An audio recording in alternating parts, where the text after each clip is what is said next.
Meus queridos irmãos, a paz de nosso Senhor Jesus Cristo. Bem-vindos para o estudo de mais uma lição da Escola Bíblica Dominical. Antes, porém, quero esclarecer que não foi possível postar a lição 11, porque o meu canal Mensagens do Evangelho Pleno está com bloqueio. Houve um problema de direitos autorais, estamos tentando resolver. Se resolvermos, voltaremos à normalidade, com as postagens todas pelo canal Mensagens do Evangelho Pleno. Se não, estaremos transferindo para este novo canal, Teologia na Net, um canal que eu uso para o curso teológico, mas vamos usar exclusivamente para a escola dominical.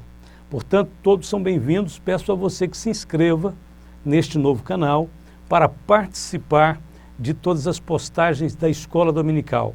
Agora faremos uma exclusividade, um canal específico para ensino teológico e estudos das lições bíblicas. Isso será muito bom para todos nós, acredito que Deus está guiando, coordenando tudo isso. Portanto, agora eu quero te convidar para nós abrirmos nossa lição na lição 12, que trata do seguinte tema: a bondade de Deus em nos atender. Texto áureo: se vós, pois, sendo maus, sabeis dar boas coisas aos vossos filhos, quanto mais vosso Pai que está nos céus dará bens aos que lhe pedirem. Mateus 7, verso 11. Verdade prática: Deus é um Pai amoroso que concede aos seus filhos aquilo que realmente é bom para eles. Leitura bíblica em classe, Mateus capítulo 7, versos de 7 ao 20. Nesta sessão do Sermão da Montanha, Jesus fala sobre o caráter bondoso do Pai Celestial, dos dois caminhos e dos falsos profetas.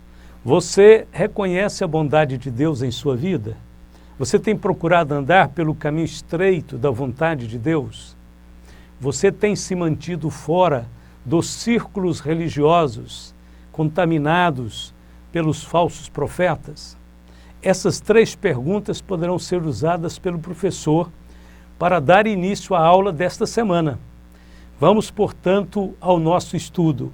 Ponto de número 1, a bondade de Deus. Definição de bondade. A bondade de Deus é uma de suas principais qualidades ou atributos. Faz parte da sua essência ser bom e generoso. Essa bondade pode ser vista nas obras que ele fez e no amor que ele tem manifestado pela humanidade ao criar, sustentar e oferecer reconciliação em Jesus Cristo. A bondade de Deus deixou marcas impressas em todo o universo. A palavra bom aparece pelo menos 7 vezes na descrição dos atos criadores do Senhor. Isso reflete o seu caráter, pois pela sua bondade tudo foi maravilhosamente formado. Portanto, a criação foi a primeira marca da bondade do Senhor. A Bíblia diz: piedoso e benigno é o Senhor, sofredor e de grande misericórdia. O Senhor é bom para todos e as suas misericórdias são sobre todas as suas obras. Salmo 145, verso 8 e 9. A bondade de Deus no aspecto bíblico. A obra salvadora do Senhor em favor da humanidade é a manifestação suprema da bondade de Deus. Quando houve a queda de Adão, a bondade de Deus não deixou de existir, nem foi diminuída. Deus proveu roupas para cobrir a vergonha do homem. Aquelas vestimentas foram feitas de peles e eram provas de que alguém tinha sido sacrificado para cobrir a culpa e a vergonha dos pecadores. E, dessa forma, Deus continuou realizando no decorrer da história de Israel os sacrifícios de animais para perdoar os pecados do povo. Tudo isso era apenas as sombras do que iria acontecer. Através do sacrifício de Jesus, Deus proveu a solução definitiva para a culpa dos pecadores. Ele manifestou bondade a todos por meio da graça e da misericórdia. Por essas dádivas, não somente deixamos de receber o castigo que os nossos pecados mereciam, culminando com a morte eterna, como também ganhamos a redenção por meio do perdão dos pecados e da obra da justificação. A Bíblia diz que o salário do pecado é a morte, mas o dom gratuito de Deus é a vida eterna por Cristo Jesus, nosso Senhor. Portanto, não há mérito nenhum em nós, nem há nada que façamos para merecer a bondade de Deus. Toda expressão de amor, misericórdia e favor vem de Deus para nós gratuitamente, pois Ele mesmo pagou o preço e Ele mesmo concede gratuitamente a sua bondade, por meio da reconciliação, do perdão, da salvação e, por fim, da vida eterna. Cabe a nós considerar e aceitar pela fé, a fim de permanecer na sua bondade. A Bíblia diz, portanto, considere a bondade e a severidade de Deus. Severidade para com aqueles que caíram, mas bondade para com você, desde que permaneça na bondade dele. De outra forma, você também será cortado. Romanos 11, 22. Podemos dizer que a bondade do Senhor é constante e imutável, e não sofre nenhuma alteração ou mudança no decorrer dos tempos. O Senhor nos criou pela sua imensa bondade e nos redimiu em Cristo. Tudo isso para a sua glória e louvor. Isto porque Ele nos ama. Apesar de nossas falhas e pecado, Ele continua sendo sempre bom para nós. Deus nunca foi mais ou menos bondoso. Ele é bom o tempo todo. Lemos, bom é o Senhor para os que o esperam por Ele, para a alma que o busca. Lamentações 3, verso de número 25. A bondade de Deus no aspecto teológico. Ora, se vós que sois maus sabeis dar boas dádivas aos vossos filhos, quanto mais vosso Pai que está nos céus dará boas coisas aos que lhe pedirem. Mateus 7,11. Mesmo em nosso estado de imperfeição, procuramos dar o melhor para os nossos filhos. O Pai Celestial, entretanto, está sempre disposto a agir com grande benevolência e bondade para com a sua criação. Ele não tem que fazer nenhum esforço para dar o melhor aos seus filhos. Sua natureza bondosa o impele a comunicar de forma cuidadosa e provedora. Deus é essencialmente bom e todas as criaturas só são boas pela participação e comunicação de sua bondade a elas. Na criatura, a bondade é uma qualidade acrescentada. Em Deus, é uma essência que permanece no seu íntimo. Deus é eterno e imutavelmente bom, porquanto Ele não pode ser menos bom do que é.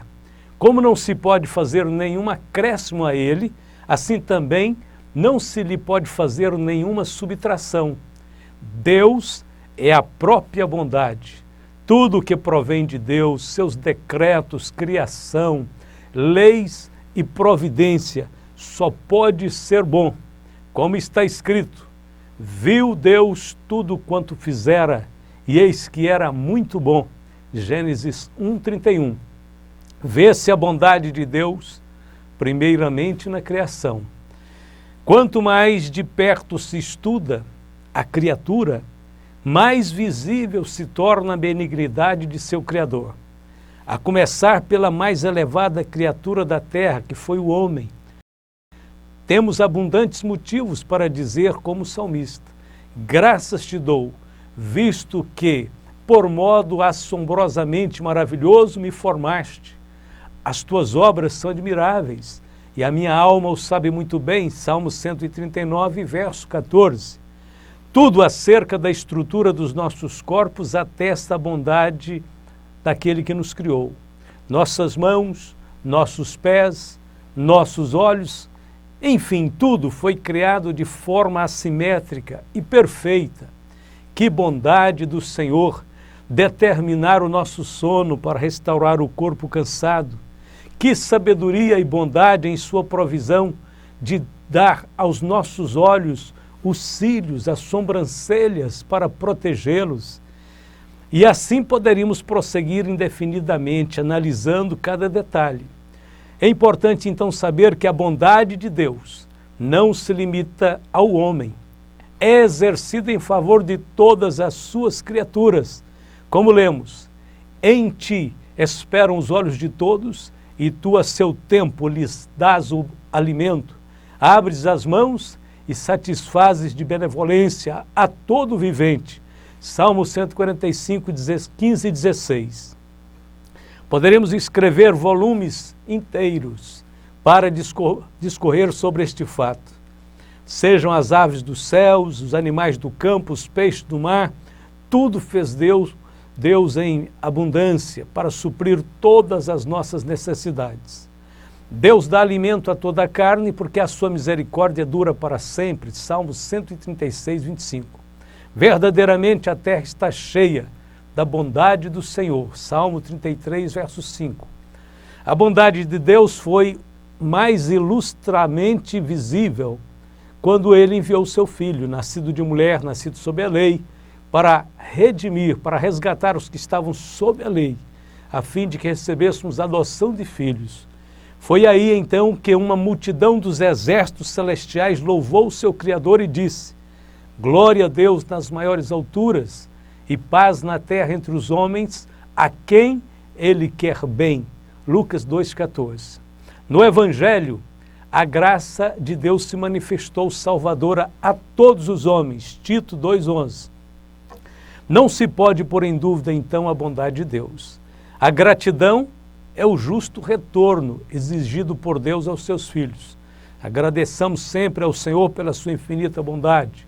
Rendam graças ao Senhor por sua bondade e por suas maravilhas para com os filhos dos homens. Salmo 107, verso 8. Ponto de número 2. Há dois caminhos para escolher: a porta e o caminho no aspecto bíblico. Entrai pela porta estreita, porque larga é a porta e espaçoso o caminho que conduz à perdição, e muitos são os que entram por ela. E porque estreita é a porta e apertado o caminho que leva à vida, e poucos há que encontrem. Mateus 7, versos 13 e 14. Ao mencionar as duas portas, com certeza o Senhor Jesus está falando do livre-arbítrio humano, do direito de fazer escolhas. Por causa do pecado congênito, o homem já nasce no caminho largo, caminho do ego. Porém, o Senhor lhe oferece a oportunidade de mudar a sua rota. Ele pode escolher o novo e vivo caminho que foi aberto por Cristo no Calvário.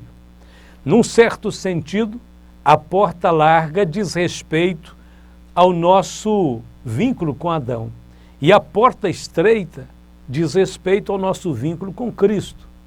Podemos mesmo dizer que Cristo é a porta estreita que nos leva à vida eterna. E se Cristo é a porta estreita, Ele é a porta estreita, como entrar por Ele?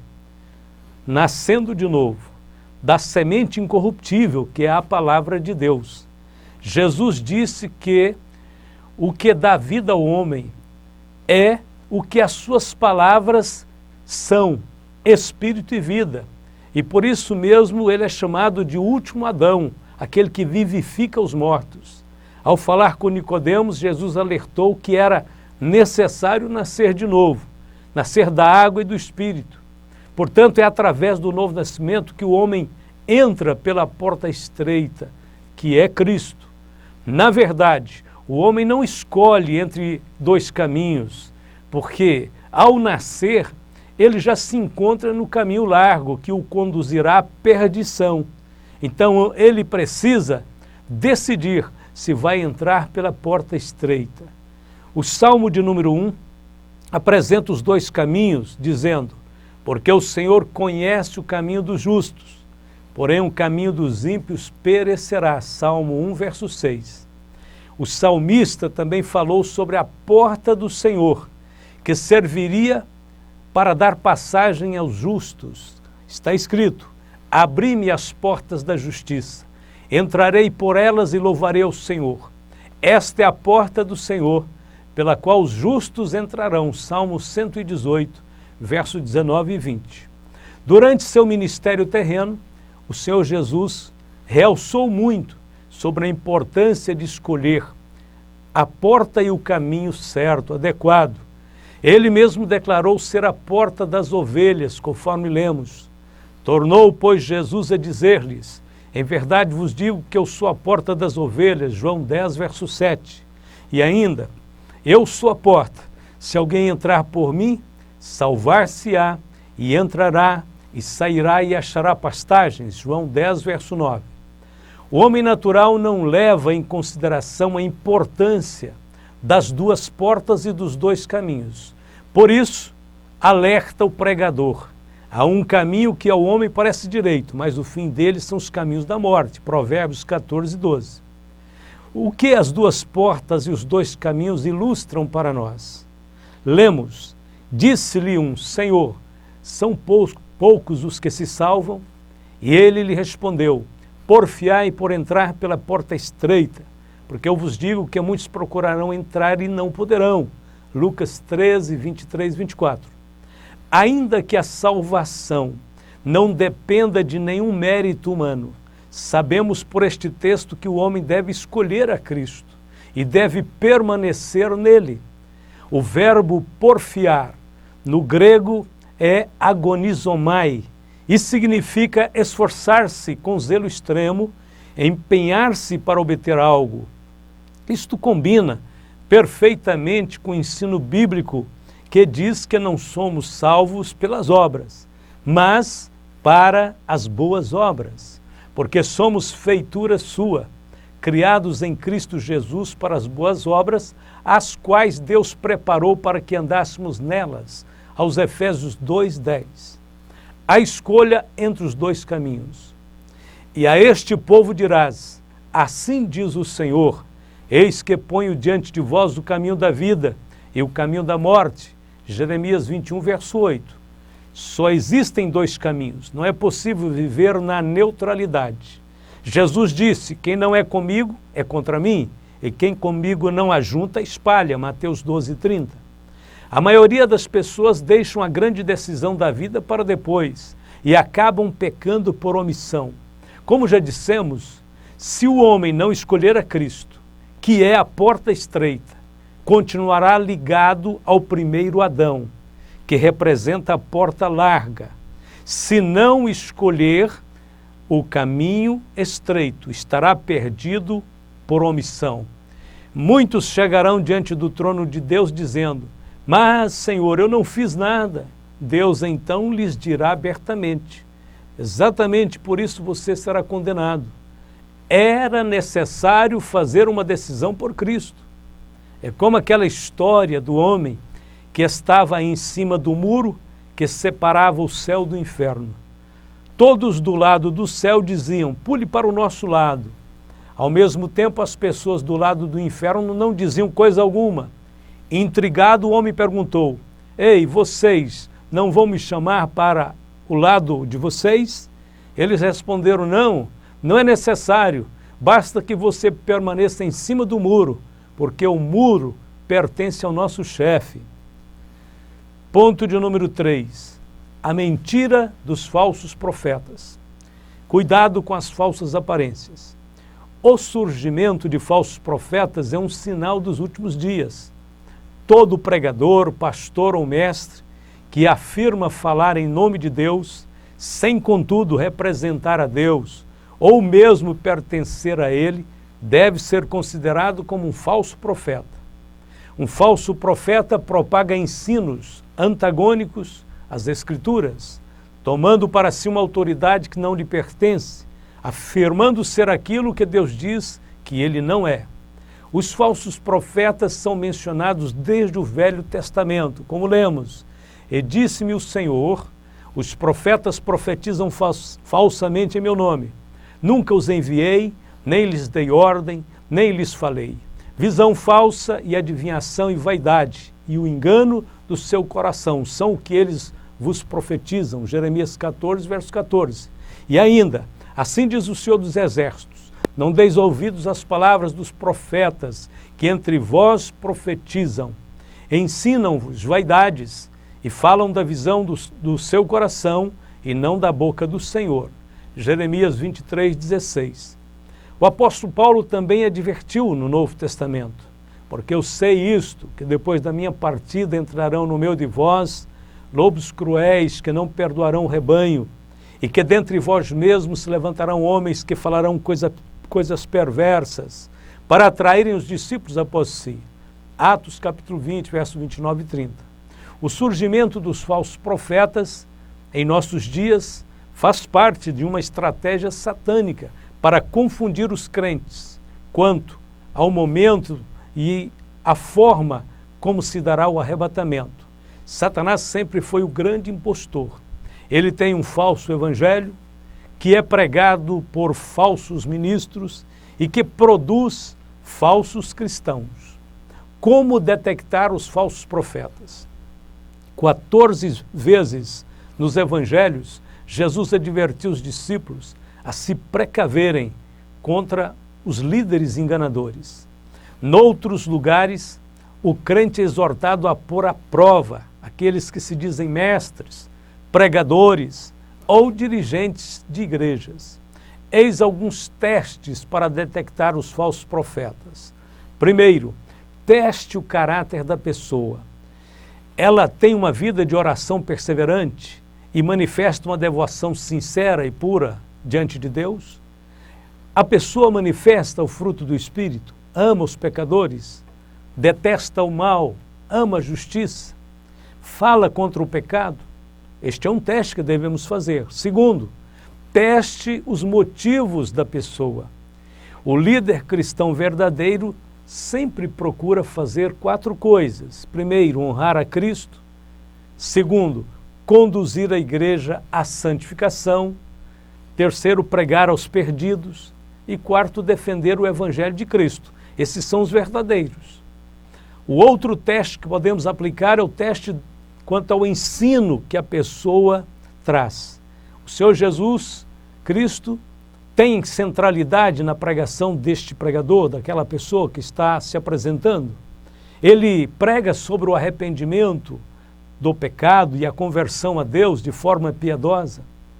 Ele ensina que todo homem necessita de nascer de novo, necessita do Salvador, que somente o sangue de Jesus pode purificar o pecado, que a Bíblia é a palavra de Deus, inerrante, imutável e eterna. Este pregador fala a respeito do arrebatamento da igreja como algo iminente para os nossos dias. Finalmente, verifique a integridade da pessoa quanto ao dinheiro do Senhor. Veja se ela recusa receber grandes somas para si mesma, se administra todos os assuntos financeiros com integridade e transparência, se presta contas a alguém, a alguma organização, a alguma igreja, se toma a ceia do Senhor, se entrega os seus dízimos ao Senhor. Ora, mesmo tendo todo o cuidado que nós podemos ter, sabemos que não deixará de haver falsos profetas nas igrejas. Eles ficam ocultos até que Deus os desmascare e revele aquilo que realmente são. Basta esperar. O Senhor sempre cuida da sua igreja. Uma análise criteriosa. Para finalizar, primeiro, os falsos profetas negam a centralidade de Cristo com ensinos dissimulados. A Bíblia diz: introduzirão dissimuladamente heresias destruidoras, até o ponto de renegarem o soberano Senhor que os resgatou. 1 Pedro 2:1. Para um falso mestre, Jesus não é importante. 2. Os falsos mestres são bajuladores de homens. Romanos 16, versos 17 e 18. Os auditórios dos falsos profetas crescerão assustadoramente no fim dos tempos. E a verdade será rejeitada pela grande maioria dos chamados cristãos.